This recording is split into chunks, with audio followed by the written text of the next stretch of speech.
isa sa pinakarason bakit nagtayo ng Team Guapa, sabihin natin, magkapag-charity. Ayun, check tayo dyan, no? Kontrahen yung Team Kalingap or kompetisyonan. Check din yan.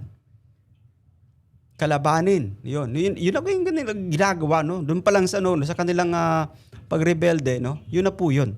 Kinakalaban na nila yung Team Kalingap. Walang masama, no? Lahat naman na gustong kumita, actually, guys, no? Pero dapat, no? Isa sa alang-alang natin, no? Ano ba yan? Hindi na ba Team Kalingap si Bibi Fiancé, no? Ayun. Ba't nasa nasa logo, ginawa mong logo, tumiwalag ka na, no? Kinokontra mo na yung Team Kalingap, no? Itinaboy ka na din, no? So ano bang purpose? Ba't mo ginagamit, no? Kalingap Angel yan, no? Hanggang sa kasalukuyan. Ano po kaya ang rason kung bakit si Dr. Love po ay nagtayo ng sariling Team Guapa? Pakisagot daw po at pakitanong kay Dr. Love. Anyway, no, Kuya Val, dati pa lang actually naramdaman na natin yan na kumbaga sila Doc, no? Kung bakit kumontra sila, kung bakit hindi na nila sinusunod yung Team Kalingap kasi nga meron silang plano, no? At yun na nga, no? Sa kumbaga yun naging maingay, no? Kung ano yung mga pasabog nila, no? At hindi sila natatakot na mawala sa Team Kalingap kasi guys, meron silang kumbaga backup plan, no? Yan, no? So eto na nga Kuya Val, no? Yan, no? Isa sa kanilang plano yan, that's for sure, guys, no? Yan, no? Kasi matatanda naman tong mga to, guys, no? Yan, no? Kumbaga meron niyang plan B na tinatawag, guys, no? Yan, no? So after nilang kumbaga sabihin natin mag-ingay, after nilang magpasabog, no? At yun na nga, no? Nung matanggal na sila sa Team Kalingap, no? Yun na yung pinakaplano nila, no? Yung bumuo ng grupo, no? Yung bumuo ng grupo kasi lumalakas yung loob nila actually, no? Lumalakas yung loob nila sapagkat gaya ng sinasabi natin, merong sinasandalan, guys, no? Meron pong sinasandalan, no? At bahagi na rin, Kuya Val, no? Ako ang tatanungin, opinion natin ito, guys, no? Bahagi na rin actually, no, na kumbaga gusto nilang masolo, gusto nilang i-vlog si Bibi Fiancé, no? Kasi yung kumbaga, yan yung pinakaano nila, no? I think yan yung isa sa pinaka-goal nila, no? Nasa agenda nila yan, yung masolo si Bibi Fiancé, no? Hindi po ba guys yan? Agree po ba sila, no? Yan, mag-ano po tayo dyan, no? Mag-comment po tayo dyan sa ating comment section, guys, no? Yan. Ano ba talaga ang rason kung bakit po nagbuo ng Team Guapa? Ayun. Tapos yung ginamit na logo, actually, mukha ni Fiancé. Actually, Kuya Val, no, you know, kahit sinong ating tatanungin, no? Guys, pinaka-purpose nila, no, yan, no? Syempre yung kumita, di na mawawala po yun, no? Yung kumita at the same time, binabangga nila yung Team Kalingap. Kasi nga po, ulitin natin, ayaw na nilang sumunod, guys, no, yan, no? Eto, Bibi Fiancé, part pa ng Team Kalingap, no? Gusto nilang, kumbaga, mapasa kanila, no? At bahagi po yun, gaya ng sinabi natin kanina, no? I think kasama sa plano yung sabihin natin, kasama sa plano yung magbuod ng grupo, kukumpetensyahan nila yung Team Kalingap. No, ayan, no, maliwanag naman yan, no? Yung ating mga viewers, guys, by the way, yung ating mga viewers ay nagmamasid-masid din yan, no? Ay matatalino naman po yan actually. Anyway, i-play pa nga natin to.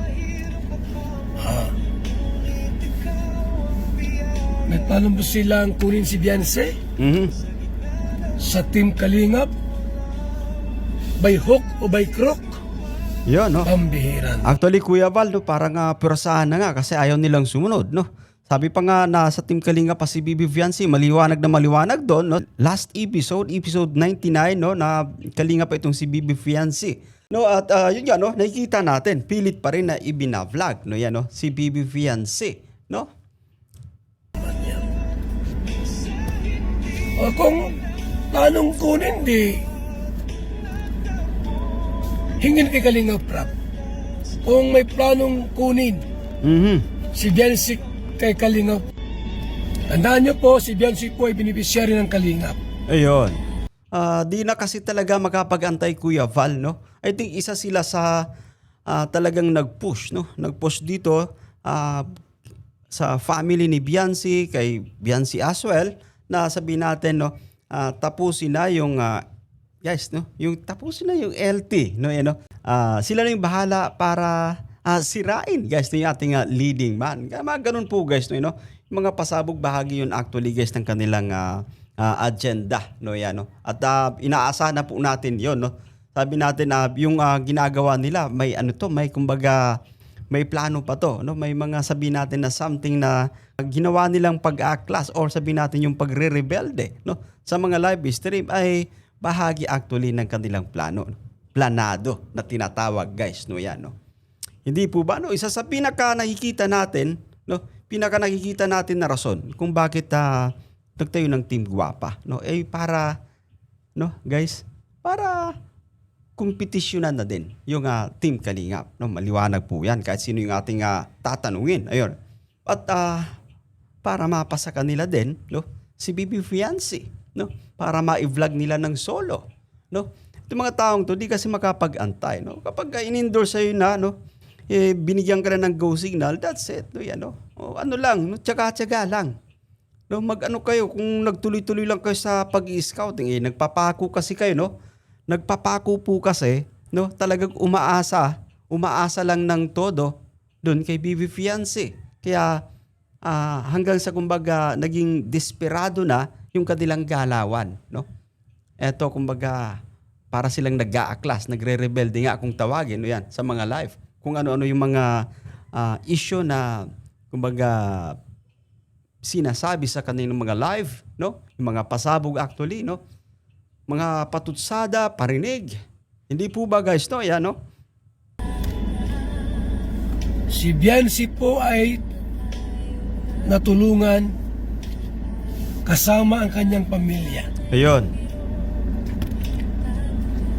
Ang Kalingap po isang foundation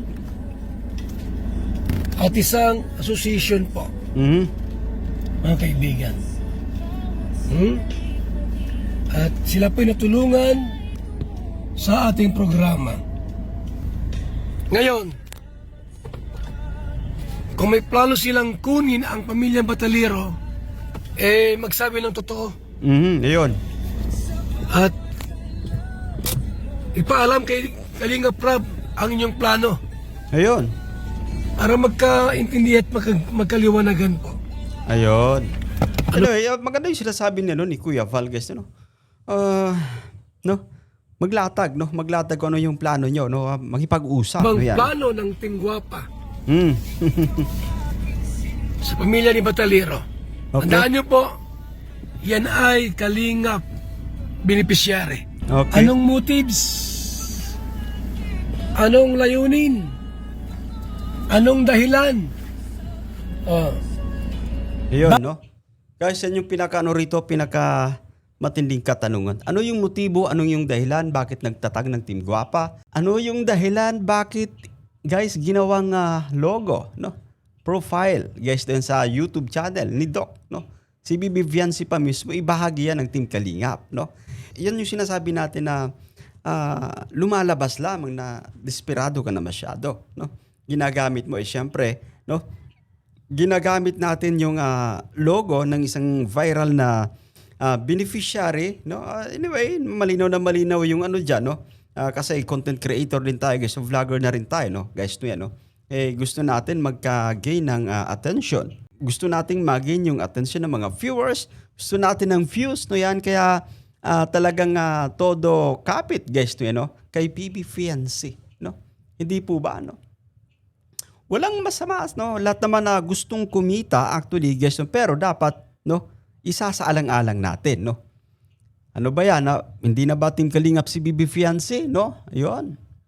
Ba't nasa ano pa? Nasa logo. Ginawa mong logo, tumiwalag ka na, no?